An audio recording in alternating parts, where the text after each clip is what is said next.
It is time, everyone, for another collection update. Finally, it's been a few months now at this point because I've just slowed down a lot on buying games online, but I do have some pickups, including in-person buys from my recent trip to TooManyGames out in Oaks, Pennsylvania, which was a great place to drop some serious cash on something I've been looking forward to for a very long time.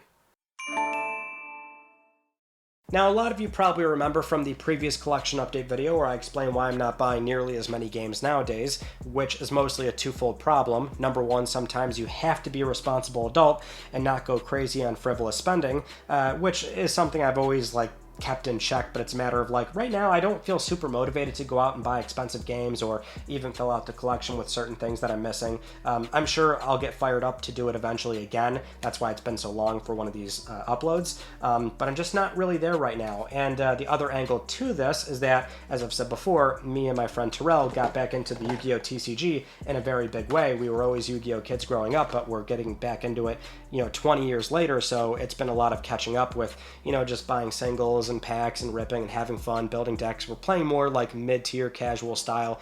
We're team APSing it, basically, if you know what that means. So that's where a lot of any extra spending, it's been going towards that, and that's also what I've been doing a lot of as well. So game buying has taken more of a backseat, but I do have some newer releases, and of course I do have some pickups from TooManyGames, the game convention in Oaks, Pennsylvania, which was my this was my second year going. Always a great time to go to any gaming convention because I love that environment so much. I just love being around games and those that enjoy games, and so not only was it great to see my mutuals again from the Spawncast and hang out with them, but also chatting with all of you. So if you did stop and talk with me, I always love that so much, so it was super cool to talk with some of you and hear about what you're buying and things like that. But anyway, getting to the actual pickups portion, I'm sorry this is taking so long. I did go there with the mindset of, well, I'm playing a lot of Yu-Gi-Oh! Let's see if they've got cards. Not a lot of options. Shocker, I know. It is something where, in terms of, the secondhand market, a lot of stores and sellers, the money's in Magic or Pokemon, but there was some Yu-Gi-Oh! I found a DDS Blue Eyes. There was this one shop in the back called Pro Play Games that had mostly Magic and Pokemon, but day two, after I saw these guys at the Hilton Hotel in the lobby playing Edison format Yu-Gi-Oh! And I yelled at them, I'm like, you guys aren't even selling any Yu-Gi-Oh! But they were super cool about it. They were even joking once they found out I had a channel. They're like, oh, you got to give us a shout out. All right, whatever, guys. There's your shout out, because I did end up buying things from them because on day two, they did have some booster boxes. So for those that know Yu-Gi-Oh!, I'll just show these real quick. We won't spend too much time on this, but I bought 2 boxes of Terminal Revenge. This is one of the newer sets that came out. No, I did not pull the QCR Chase card, which is the Dragon Master Magia. That's like a $500-$600 card. Did 2 boxes, figured why not, didn't get anything. Picked up a box of Brothers of Legend. It was super cheap, just, why not? Again, pretty much anything, because I've been out of it for 20 years. Anything to rip and open is fun for me in the moment. Which, the other angle is, rarity collection, too, so it's there's been some consternation surrounding this particular set in the Yu-Gi-Oh! Community, but for me, considering I still have a ton of cards that I'm not missing, that being staples, meta staples, it was great to pick up 3 boxes of this, and pretty much everything I got out of there is usable. But the one really surprising thing, I did a box of this, which is Battles of Legend Crystal Revenge, which has a number of Starlight Chase cards. The Starlights are the pull ratio. You don't even have to be into Yu-Gi-Oh! To understand this. The pull ratio is 1 out of every I think a case to 2 cases. So between 12 to 24 boxes, you'll get a Starlight rare. So that's a decent chunk of change to try and chase a certain QCR, or not a QCR, a certain Starlight. I actually got a Starlight off of that one box, which is this beautiful Yatagarasu. Now, I was even teasing it, right? Because I saw the foiling on the side when I was opening packs, and I was doing it with Terrell, and so I teased it and saw the effect portion where I'm like, oh, it's an effect monster. It could be the Head of Exodia, which would be a $250 card, but it ended up being Yatagarasu. Still a very cool card, and you don't even have to know Yu-Gi-Oh! To understand this bitch is shining. Look at that Starlight rare. These things are hot, son. I was very excited to see that off of just a single box of Brothers of Legend Crystal Revenge, so I thought that was super cool. Anyway, the actual games, though. Now, you'll be a little disappointed to know I only bought 2 games, but they're big, heavy hitters in my books. That's always what I'm looking for when I go to in-person events, and I can just wheel and deal cash, not have to worry about taxes, shipping, and I can see it right there in front of me. So, A lot of you know the big thing I've been chasing for a long time is a complete in box mainline set of Pokemon, and so your boy did knock one off the list. That is Pokemon Special Pikachu Edition. It has a list price of $350. Funny story about how this one was picked up. Not even funny, more or less. It's just something where I approached this one seller because I was, surfing through the entire event looking for the CIB Pokemon games and just sorting through my options before making a decision. Came across this one guy. He had like 4 or 5 complete in box Pokemon games, and I basically approached right as a deal was seemingly about to go down. One guy approached the seller and he's like, all right, so how about this, that he's rattling off all the CIB Pokemon games. So the seller's, sort of typing it into his phone, calculating, and he's like, okay, the whole thing would come out to about $2,450, $2,450. And this guy with a straight face said, would you take $1,400? And of course that's not going to go anywhere. So the guy immediately is like, no, I can't, no way I can do that. Oh, how about 16? Like, okay, this deal's fucking dead. I don't know what this guy's doing, wasting his time. So he walks away, and then that was an opportune time because then I approached and I said, okay, would you like a real offer? And I know bullshit said that. I was like, would you like a real offer? I want the Special Pikachu Edition. This was the cleanest one that they had out of the entire convention center. So I said, how about $320 basically, because it's a list price of $350. And he was like, well, how about a coin flip? So $330 for him, $320 to me if I win. Landed, called tails or something. So I won the coin flip basically. I saved $10, got Pokemon Special Pikachu Edition. Ooh, tripping over my words, people. The point is, got another one down. So I am only missing Fire Red, Blue, and Blue and Red, that's it. Blue, Red, Fire Red. 3 mainline CIB games left. They're expensive, but working towards it slowly, and got another one off the list. The other kind of bigger game that I got was Mario Kart 64 for the Nintendo 64, complete in box. Now, some people might know, some eagle-eyed listeners might remember, and I've said this before, I have a hard cutoff on the kind of games that I collect for, or the kind of platforms I collect for, I should say. So I'm sure I've said this before, but it's like, I don't collect for N64. There's a bunch of, older cartridge-based retro consoles that I just straight up say, nope, I'm just not going for it. Why do I have this game? Because this one particular game means a lot to me. It's my favorite Mario Kart game. I've played probably easily thousands of hours of this game. There was one summer, I forget which summer it was, either 2009 or 2010, but me and Terrell, man, we just those super late summer nights as a kid, and it's like middle of July, middle of August, and his house would be like super hot. I go there like every single day basically, but his house was super hot, no AC, got a fan running, and we're just like race after race on this game, man. Like, it was just like, those memories live rent-free in my head. You don't realize how good you have it until those moments are behind you, but it's something where I just had to have this game complete in box and just have it as more of a display piece or something just for the novelty of it. It's the kind of game where whenever a time comes that I sell all of this, right, this one is not going. It's staying with me for probably forever or something, or maybe passing it down or whatever the case is, but had to have that as well. Now, in terms of something very generous that people don't have to do, but Varang, who's a viewer of the Spawncast, this was during the signing portion, but he approached us, and I think he gave everybody something, but what he gave me was Frogger, or Frogger's Adventures, Temple of the Froggo, for $10 there. The price was on there. Very nice of him. He did not have to do that whatsoever, so if you're watching, that was very kind of you. And what I will say right now, Varang, I didn't want to say this right to your face, but I do have this, which is disappointing, especially because it showed up in a separate collection update. I don't remember what episode it was, but I did actually buy it and show it on camera. So I have a copy. But I'll also tell you right now, I'm never getting rid of this because you gave it to me, and that was very thoughtful of you. You did not have to do that. So, and it was more heartwarming knowing that you remembered that I liked the Frogger games, basically. This was very much a buy where it's like, Ryan, I know you like the Frogger games.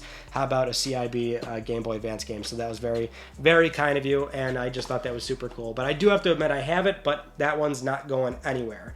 Also, shout out to Danger Zone, who knew about my Yu-Gi-Oh habits lately, and they bought me one of those gotcha packages where you rip it and you get a figure or something. So I pulled the Red Eyes Black Dragon there, so that's super cool. Neat little keychain. So got that guy too. All right, sorry, that took really long to get to the actual unboxing portion. You guys know I use the timestamps. Just jump ahead if you want to be a selfish little piggy and watch the cracking open of these packages here. So I'll tell you, this one probably lasts because I am fairly certain I know what that is. But yeah, I think these are new pickups. I don't know if there's any used games in here. So let's see what we got going on. We'll tear this one. Should be super easy. And we've got, yes, my pre-ordered copy of As Dusk Falls, Serenity Forge. That pre-order went up a while ago as well. Now, I'll admit, this is something where it's getting into the territory of not quite regret or buyer's remorse, but I think I just need to start being a bit more mindful on when I pre-order from limited print companies or the kind of digital games that are eventually going to get a physical print, because there are these circumstances where oftentimes you have to pre-order it right then and there because that's the only way the game is going to be made available. But depending on the publisher or just the circumstance that is going to be in place for that particular game and IP, sometimes they also go to retail as well. This has been happening a lot lately with limited run, so oftentimes when people complain about, oh, LRG and the shipping price is insane, which no doubt it is, but a lot of those games end up, you know, appearing like at Best Buy as a partner, and you can pick it up and avoid the shipping costs. And so it's like, I think that's the case with As Dusk Falls. I think it's like on Amazon and things like that. So it's like I could have probably waited on this and not spent the full $50 when I pre-ordered it. But besides that point, it is a very interesting, unique game. I always love these sort of narrative style titles, and I love the with the actual presentation and the art style with the sort of keyframed characters moving in and things like that, almost like a sort of comic book style way of storytelling. But I was always drawn to this title, and then when it eventually came to PlayStation 5 with a disc print, you know I'm going to be all over that bish. All right, we've got one from VGP here. Let's see what we got going on from VGP. Probably something that I was waiting on for a long time. Shenmue 1 and 2 with the double-sided poster inside. Yeah, you can tell I was waiting a long time to get this one. I don't know what made me jump at it. It was probably because it was a reprint that was announced and it was semi-affordable, but I've really been meaning to get into the Shenmue franchise. This is one that I've never had the chance to really sit down and put some serious time into, so happy to finally have that and add it to the collection. Hi, Melissa. Have you finally decided to come out and join us for a discussion? It's because I put trash on the ground. That's why. We're going to have to really thread the needle on this one here.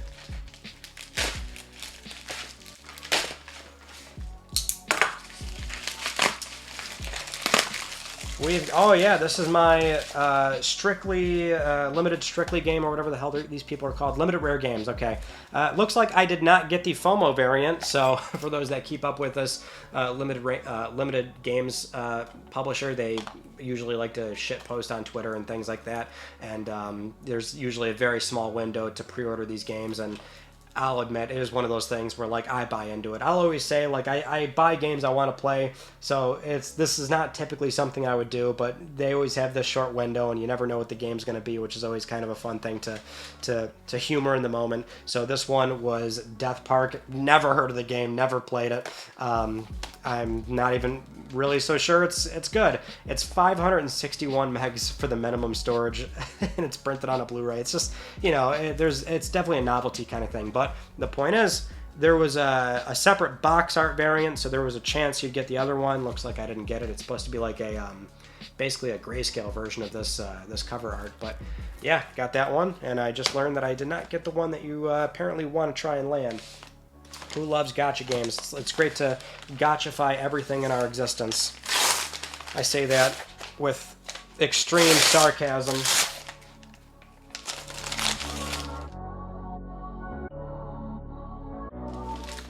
All right, Mass Effect Legendary Edition. Wow, I'll tell you, I'll be honest, I was sitting on this for such a long time, I genuinely forgot I ordered this. Yeah, this falls in the category of something that I've just been meaning to get, and it only took until, I would assume I paid like $20 for this or something. It's been a long time. Yeah, that's like always, like, that's my price. Like $20 if it's like a new release. Why not get it at 20? Don't risk it trying to get it lower, because then, you know, there's the argument that would I rather have it 20 new or miss the window where it's the lowest possible price new, and then I have to buy it used for 20 or used for 15 or whatever, and then I'm dealing with like a broken case and things like that. All right, let's actually do our magazine from the Video Game History Foundation. This one I've been sitting on for a long time as well. Nintendo Power Final Fantasy III. Now this is a great issue to get. Always loved getting any Nintendo Power, but for a game like Final Fantasy III, that is excellent. An epic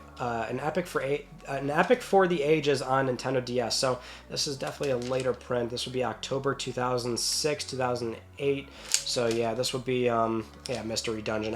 Now I'm starting to see all this stuff. Yeah, we previews for Call of Duty and Trauma Center. Oh, Trauma Center. That's a Wii game I gotta get as well. Always great getting some Nintendo Powers. Really, I'll take any era of Nintendo Power. I think that's I think I speak for a lot of people with that.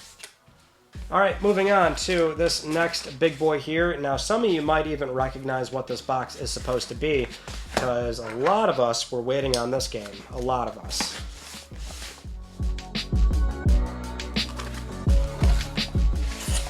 There she is. Baldur's Gate 3. Very big box, multi-disc, PlayStation 5. The PlayStation 5 version had a number of problems in production, which Larian was very good about, sending out various emails letting people know, hey, there's an issue with the production pipeline, we gotta wait. Got pushed further and further back. That's fine, it's here now. A very recent patches on the disc, or the discs I should say.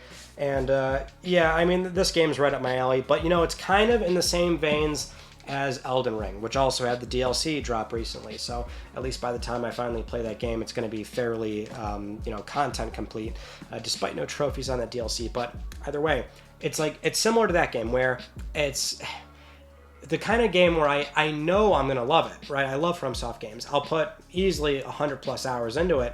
Same for this.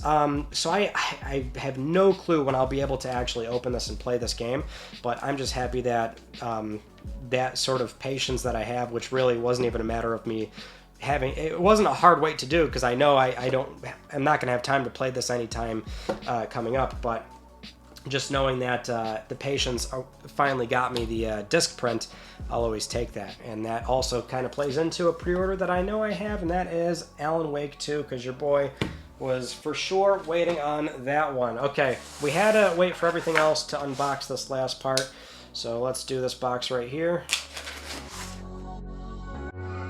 Got a card there. Logan's Pokeship. Thank you for supporting. You are welcome. 4 boxes. So I thought I'd actually save this for the collection update proper, and that's mostly because I didn't have a ton to show this time around, but acrylic case for our new pickup of Pokemon Yellow Special Pikachu Edition. This is probably a topic I've gone over before as well, which is, I mean, you got to have the box protectors for any sort of game platform that has their games in like cardboard, basically. And normally I'm fine with the standard the standard plastic casing, right? But when it comes to mainline Pokemon, that's where I was like, all right, I think I will go for the overkill approach of the acrylic cases, which if it weren't for that Emerald pickup, which came with the acrylic case, that was from last year's TooManyGames. If it wasn't for that, and I now had an acrylic case and realized how nice it was, and also it's got a that extra UV layer, and I like having windows open and things like that, the shades up. I like having natural light come in, so just being a bit mindful of the kind of games that are the most expensive and I want to hold and cherish for a long time. I figured, you know what, these are probably the one time where it's worth getting the acrylic cases. So got these for, I got one for the Special Pikachu Edition, and now I've also got additional ones as well for the remaining titles that I outlined before that I need to go pick up. So got 3 extra ones coming for, I've got 3 here now for when I eventually do pick up Fire Red, Red, and Blue as well. And this was off camera basically, but I already got the... I ordered like 8 others for the other games that I already had on hand, basically. So now everything is topped off in acrylic, and I think it looks amazing when it's put in these things. It really does look fantastic. There is all of our recent pickups laid out, and yeah, it's not a ton after 5 months, but it is something where I'll say it's been a relief not buying nearly as much when, like, Yu-Gi-Oh! At least it's very affordable. If you're only playing common, super rares, and you're not touching anything meta, then you're going to come in way under versus the retro game market. So in a way, it's been a little relieving to take a bit of a break there, but I'm sure the itch will come back at some point. I just don't know when, but I've kind of been feeling PS1 stuff lately, and that can get pretty pricey, so I don't know when that's going to happen, but I'm sure it will come back at some point, and we'll do one of these at some point. I just don't know when. But with that said, thank you so much for watching, and I will see you all in my next video. You take it easy.